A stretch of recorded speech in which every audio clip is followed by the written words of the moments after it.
Dia, gente, tudo bem? Eu não pude participar fisicamente da apresentação do trabalho, então a Juliana deixou que eu apresentasse dessa forma. O meu grupo é composto por mim, pelo Guilherme, pela Jodaine e pelo Adriano. A gente também ficou com o mesmo livro que todos os outros grupos, mas com o capítulo 11, que o título é o seguinte: Partilha da cidade nos territórios educativos. A escola entre sensibilidades e expansões, da Andréia Menezes de Bernardi e a Júnia Salles Pereira. Dentro desse artigo a gente pode encontrar os 5 subtópicos que eu vou falar depois mais adiante especificadamente. No começo do artigo, as autoras trazem a visão de um programa de educação integral na cidade de BH. E nesse contexto, as autoras identificam uma experiência bem-sucedida de apropriação cultural da cidade em uma escola municipal, o que elas chamam de expansão do território educativo das escolas. E elas também questionam a definição da sala de aula como um único espaço de aprendizagem, e sendo esse espaço exclusivo e excludente ao mesmo tempo. O primeiro subtema, ele tem o seguinte título: Territórios e territórios educativos.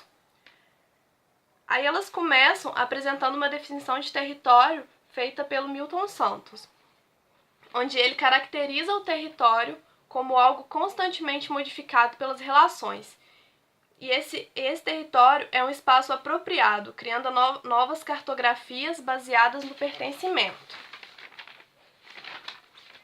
E assim, as autoras dizem que esse território, eles podem ser educativos.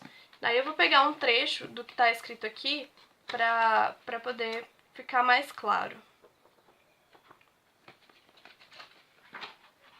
Aí elas dizem assim: mas a cidade não educa por vocação, espontaneamente.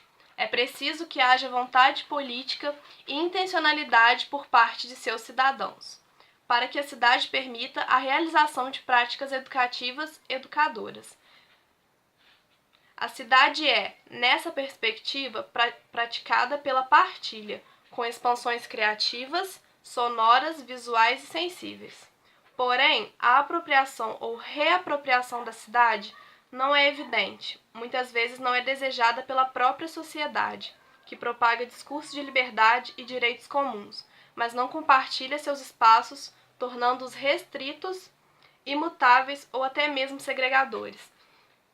Isso toca naquele ponto que a gente conhece que as coisas elas não funcionam muito bem na prática, mas só na teoria, porque aqui eles falam, né, que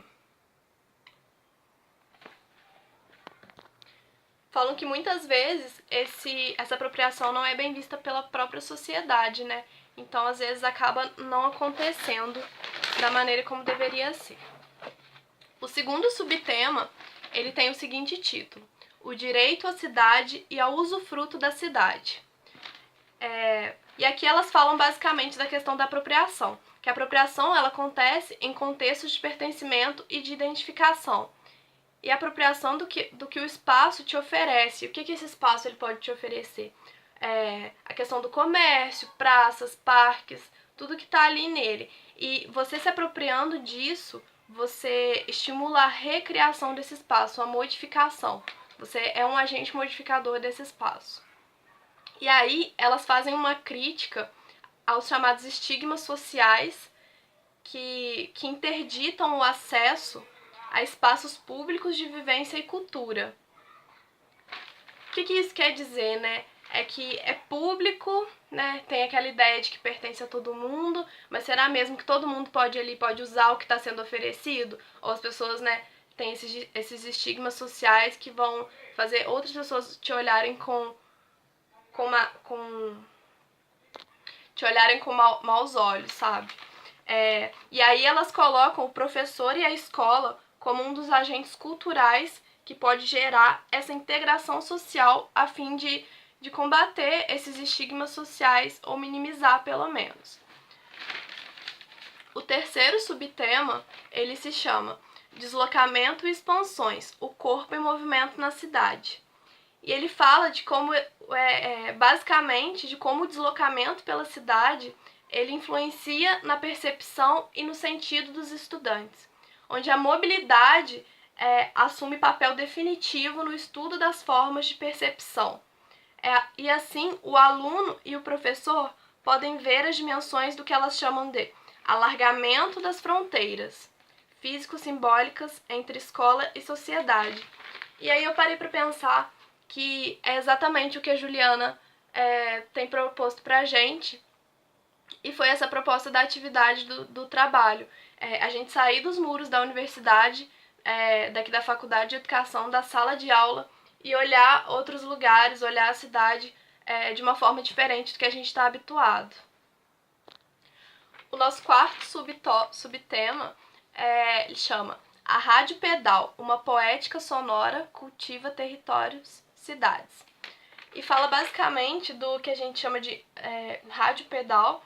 Foi uma experiência que as autoras procuraram explorar de uma escola que ficava numa região que não tinha muita oferta cultural pelas instituições. Então o contato com o entorno, com a comunidade, era um pouco difícil.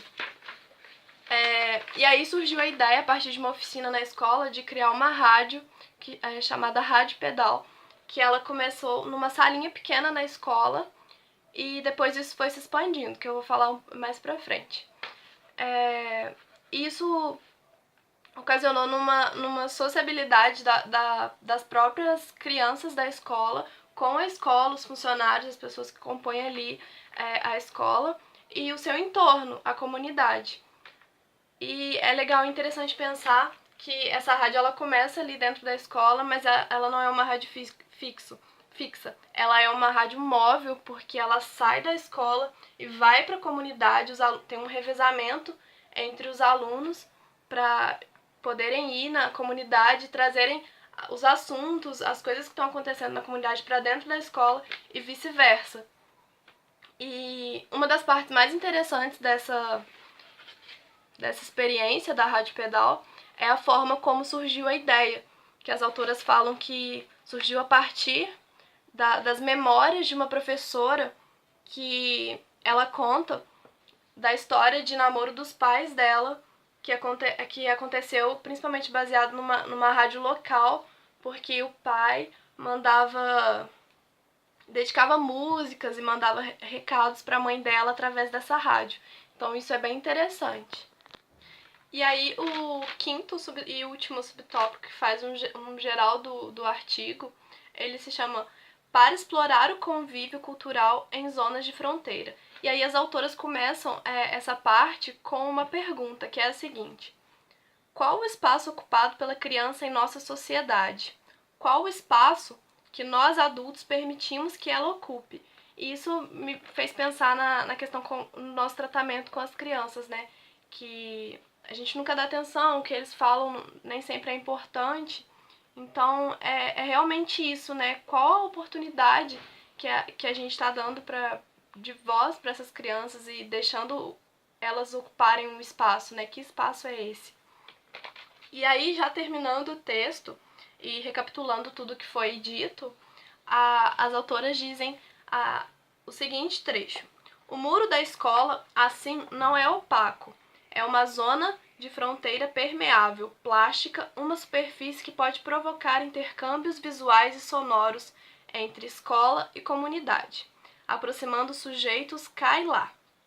Instaura-se, assim, a mobilidade das fronteiras educacionais, convencionais, suplantando concepções também antigas acerca da exclusividade do ato educativo. Então, é justamente pensar que a educação, a aprendizagem não acontece somente dentro da sala de aula, que existem outros espaços educativos e que a cidade faz parte disso. A cidade é um espaço educativo em diferentes partes. E assim, com a nossa experiência de saída da universidade, de observar a cidade, observar um bairro específico, a gente pode fazer uma relação com alguns pontos desse artigo.